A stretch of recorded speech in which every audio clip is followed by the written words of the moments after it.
Good evening everyone. चलिए market को देखते हैं एंड समझने की कोशिश करते हैं कि कल के दिन मंडे को हम क्या कर सकते हैं निफ्टी एंड बैंक निफ्टी में। ओके, जो ज़्यादा टाइम नहीं लेंगे, हम चार्ट पर चलेंगे। और हाँ, उससे पहले एक चीज़ बता दूं कि थोड़ा सा आपको डिस्टर्बेंस आ सकता है क्योंकि यहाँ पर असम पर एक फेस्टिवल चल रहा है जिसको बिहू कहते हैं। आई होप कि आप लोगों को मालूम है। तो उसकी वजह से चारों ओर शोर शराबा म्यूज़िक्स वगैरह चल रहा है, तो थोड़ा सा साउंड आ सकता है आपको बाहर का, तो उसको थोड़ा सा मैनेज कर लीजिएगा। ओके, चलिए अभी हम स्टार्ट करते हैं। Okay, so Nifty and bank Nifty, okay देखिए दोनों में ही वीकनेस दिख रहा है एंड चांसेस है कि कल हमें गैप डाउन होता हुआ भी नज़र आए, क्योंकि अगर आप देखोगे यहाँ पर ग्लोबल इंडेक्स को, हर एक इंडेक्स में हमें रेड रेड रेड हमें नेगेटिव सेंटीमेंट ही दिख रहा है। तो इसके चलते चांसेस बहुत ज़्यादा की है कि हमें गैप डाउन ओपन होता हुआ नज़र आए। सो प्लानिंग क्या करेंगे, देखिए निफ्टी एंड बैंक निफ्टी को अभी का जो सिचुएशन है, निफ्टी के हिसाब से बैंक निफ्टी कुछ ज़्यादा ही वीक है। अगर निफ्टी में देखोगे तो निफ्टी अपना ये जो भी सपोर्ट है इसको होल्ड करके, अभी भी होल्ड करके बैठा हुआ है, ये तोड़ा नहीं है। हालांकि जैसे मैं बता रहा हूँ कि गैप डाउन हो सकता है, तो अगर गैप डाउन ओपन होता है तो ओपनिंग में ही हमें ये जो सपोर्ट एरिया ये टूटता हुआ नज़र आएगा, राइट। और बैंक निफ्टी ऑलरेडी इसको तोड़कर बैठा हुआ है, ठीक है। बैंक निफ्टी ऑलरेडी अपने सपोर्ट को तोड़कर बैठा, एक मेजर सपोर्ट एरिया था जिसको तोड़ चुका है। वीकली को, वीक ऑन वीक को देखोगे तो लोअर लो स्ट्रक्चर के साथ ब्रेक करके नीचे क्लोज करके बैठा हुआ है निफ्टी एंड बैंक निफ्टी दोनों ही। बट बैंक निफ्टी में कुछ ज़्यादा ही वीकनेस है, ओके। और बैंक निफ्टी का इसी वीकनेस के वजह से निफ्टी में भी हमें गिरावट ही दिख रहा है, वो उठ नहीं पा रहा है। इसका क्या है मैं आपको दिखा देता हूँ, क्या लॉजिक क्या रीज़न है। मैं यहाँ पर अगर आप देखोगे बैंक निफ्टी का जो स्टॉक है, जो हाई वेटेज स्टॉक है, उसमें HDFC बैंक, फिर आता है ICICI, फिर आता है एक्सिस, फिर आता है SBI, फिर आता है कोटक, फिर आता है इंडसइंड। हर एक स्टॉक को अगर देखोगे तो नेगेटिव है, राइट। ये 0.66% है, बाकी सब मोर देन 1% का फॉल हमें यहाँ पर दिख रहा है, यानी कि नेगेटिव सेंटीमेंट ही हमें यहाँ पर दिख रहा है। बट इसी के साथ जो निफ्टी का है, निफ्टी का जो स्टॉक है, हालांकि ये भी निफ्टी में ही आता है, बट मैं इसको अलग रखा हूँ, सिर्फ बैंकिंग के हिसाब से रखकर मैं बात कर रहा हूँ। और इसको छोड़कर बाकी जो स्टॉक है, जो हाई वेटेज स्टॉक है, उसमें आता है रिलायंस। सो रिलायंस में भी हमें गिरावट ही देखने के लिए मिला लास्ट सेशन में, बट इसका जो पहला सेशन है अगर देखोगे तो वो उठने की कोशिश किया था। उसके बाद इन्फोसिस को देखोगे तो लगभग 2.5% का गेन किया हुआ है। ITC में गिरावट है। TCS में देखोगे तो 5% प्लस का गेन है। LT लगभग पॉजिटिव ही हमें दिख रहा है। तो इसमें मिक्स सेंटीमेंट है, बट बैंक निफ्टी में नेगेटिव सेंटीमेंट है। सो यहाँ पर ये जो भी आपको गिरावट दिख रहा है, इसके चलते हमें बैंक निफ्टी में गिरावट दिखा है एंड इसके ही चलते हमें निफ्टी में भी गिरावट दिखा है। अगर आप लास्ट सेशन, जो लास्ट सेशन है उसको अगर माइक्रो में जाकर देखोगे तो यहाँ पर देखिएगा कि इस एरिया से गिरा था बैंक निफ्टी, बाउंस करके यहाँ तक जाकर फिर नीचे आया। निफ्टी को देखोगे तो निफ्टी का जो बाउंस है कुछ ज़्यादा ही हमें देखने के लिए मिला है, ठीक है। जब उठने की कोशिश कर रहा था, क्योंकि निफ्टी का जो रिलायंस गिर रहा था, बाकी जो हाई वेटेज स्टॉक था वो उठाने की कोशिश कर रहा था, बट बैंक निफ्टी सारे मिलकर गिरा रहा है तो वो भी उठ नहीं पाया है। बैंक निफ्टी में भी हमें गिरावट देखने के लिए मिला है। अब इसी प्रॉब्लम यही है कि बैंक निफ्टी ऑलरेडी बहुत ज़्यादा वीक होकर पड़ा हुआ है, जिसके चलते हम निफ्टी में बाई के लिए एकदम से प्लान नहीं कर पाएंगे। सो निफ्टी में चलते हैं। सबसे पहले निफ्टी को देखते हैं हम कौन सी कंडीशन में हम क्या कर सकते हैं।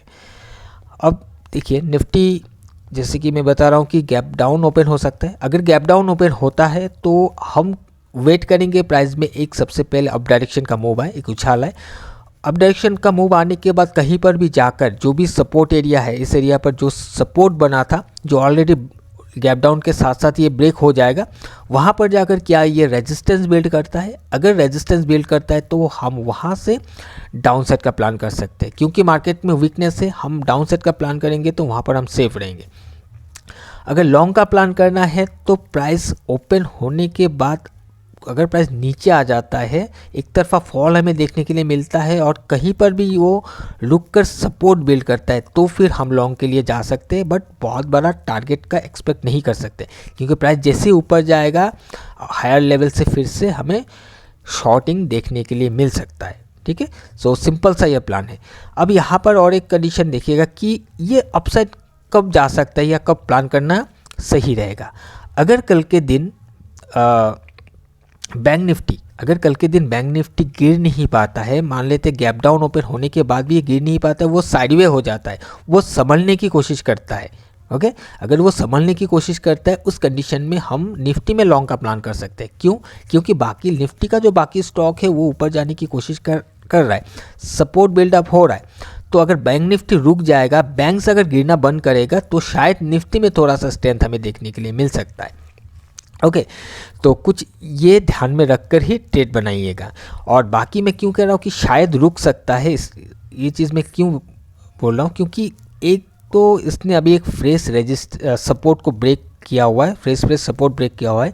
वीकली को जाकर अगर देखोगे तो ये वीकली का कैंडल ने इस सपोर्ट को ब्रेक करके बैठा हुआ है, तो इसको थोड़ा रिट्रेस करना चाहिए। अगर रिट्रेस करेगा तो एकदम से नहीं घूमेगा, हो सकता है एक साइडवे कैंडल बनाए, हो सकता है कल के दिन में एक ब्रेक इनसाइड कैंडल बने, मीन्स कुछ ऐसा एक कैंडल बने, प्राइस नीचे जाकर रिजेक्ट होकर अंदर आ जाए, तो ब्रेक इनसाइड कैंडल ऐसा भी बन सकता है, साइडवे भी हो सकता है। अगर ऐसा होता है तो ये अगर संभलता है तो शायद निफ्टी में हमें थोड़ा रिकवरी होता हुआ दिख सकता है, उस कंडीशन में हम लॉन्ग के लिए जा सकते हैं। इसके अलावा अगर आप बैंक्स को देखोगे, हर एक बैंक में हमें गिरावटी देखने के लिए मिला है, ये भी सपोर्ट तोड़कर बैठा हुआ है, बट यहाँ पर देखोगे तो वॉल्यूम कुछ खास नहीं है, वॉल्यूम के साथ गिरावट नहीं है बैंक्स में। ये ICICI है, ICICI में कुछ खास वॉल्यूम नहीं दिख रहा है और इसने अभी सपोर्ट को तोड़ा नहीं है अपना, इस एरिया से उठा था, अभी सपोर्ट के आसपास ही ये ट्रेड कर रहा है। एक्सिस बैंक को देखोगे तो ये सपोर्ट को ब्रेक करके बैठा हुआ है, बट वॉल्यूम नहीं आया हुआ है, हो सकता है ये थोड़ा सा घूमने की कोशिश करे। SBIN ने भी अपने सपोर्ट को ब्रेक किया हुआ है, बट वॉल्यूम नहीं है, इनसाइड कैंडल बना हुआ है, हो सकता है कि ये भी थोड़ा सा रुकने की कोशिश करे। कोटक बैंक, इसमें भी वॉल्यूम नहीं है, हालांकि इसने भी अपना स्ट्रक्चर को ब्रेक करके बैठा हुआ है, बट हो सकता है थोड़ा रिट्रेस करने की कोशिश करे क्योंकि वॉल्यूम नहीं है। अगर ऐसा होता है तो फिर शायद निफ्टी में हमें लॉन्ग के लिए मौका मिल सकता है, लेकिन कहाँ से हम लॉन्ग करेंगे निफ्टी को? अगर लोअर लेवल पर मिलता है, लोअर लेवल मीन्स कि प्राइस ओपन, निफ्टी कहाँ गया ये, कि ओपन होते ही प्राइस एक तरफा गिर के, प्राइस गैप डाउन ओपन होते ही प्राइस नीचे गिर कर अगर सपोर्ट बिल्ड करता है, उस कंडीशन में हम जा सकते हैं। ओपन होकर हाई लेवल तक जाने की कोशिश कर रहा है, यानी कि ओपन होने के बाद ये हायर करके ऊपर जाने की कोशिश कर रहा है, उस कंडीशन में हम नहीं कर सकते क्योंकि यहाँ पर रेजिस्टेंस पड़ा हुआ है, शायद वो रेजिस्टेंस लेने के लिए जा रहा है। अगर वो रेजिस्टेंस लेने के लिए जा रहा है, वहाँ पर हिट करते ही प्राइस गिर जाएगा। तो हमें चाहिए प्राइस ओपन होकर पहले नीचे आए, सपोर्ट बिल्ड हो, और हम देखेंगे कि बैंक्स क्या कर रहा है। अगर बैंक्स रुक रहा है, बैंक निफ्टी गिर नहीं पा रहा है, उस कंडीशन में हम अगर लॉन्ग जाएंगे तो थोड़ा सा सेफ रहेंगे। बाकी रेजिस्टेंस से अगर हम शॉर्ट करेंगे तो हम सेफ रहेंगे। बैंक निफ्टी का सेम कंडीशन रहेगा कि बैंक निफ्टी अगर हायर लेवल पर जाता है तो वहाँ से अगर हम शॉर्ट करने की कोशिश करेंगे तो हम वहाँ से सेफ ट्रेड कर पाएंगे। अगर इसको लॉन्ग करने जाएंगे तो थोड़ा सा रिस्की हो सकता है बैंक निफ्टी में, क्योंकि ये साइडवे हो सकता है। तो लॉन्ग करेंगे, गिर नहीं पाएगा ठीक है, बट साइडवे होगा तो उस कंडीशन में प्रीमियम में आपको मेल्ट होता हुआ दिखेगा, तो वहाँ पर वैसे भी ये लॉस ही उठाना पड़ेगा। ठीक है, सो बैंक निफ्टी को छोड़ दीजिए कल के दिन के लिए मेरे हिसाब से। इसको देखिए ये क्या कर रहा है, इसके ऊपर डिपेंड करते हुए हम निफ्टी में एक अच्छा ट्रेड बनाने की कोशिश करेंगे। ओके, सो सिंपल सा ये प्लान है कल के लिए कि निफ्टी में हम हायर लेवल से रेजिस्टेंस में शॉर्ट के लिए देखेंगे, अगर प्राइस गिरकर नीचे आता है, सपोर्ट बिल्ड होता है, लॉन्ग के लिए देखेंगे, बट बैंक निफ्टी सस्टेन करना चाहिए, वो रुकने की कोशिश होना चाहिए। अगर सपोर्ट बिल्डअप दिखता है बैंक निफ्टी में, गिर नहीं पाता है, सपोर्ट को ऑनर करता है, तो फिर हम प्लान करके चल सकते हैं निफ्टी में भी लॉन्ग सेट के लिए लोअर लेवल से। ओके, अगर कोई कन्फ्यूजन है तो आप मुझे कमेंट करके बताइएगा, मैं कोशिश करूँगा उसको एक्सप्लेन करने के लिए। सो चलिए आज के लिए इतना ही, हम मिलेंगे किसी और एक नए वीडियो में। Till then bye bye and safe trading.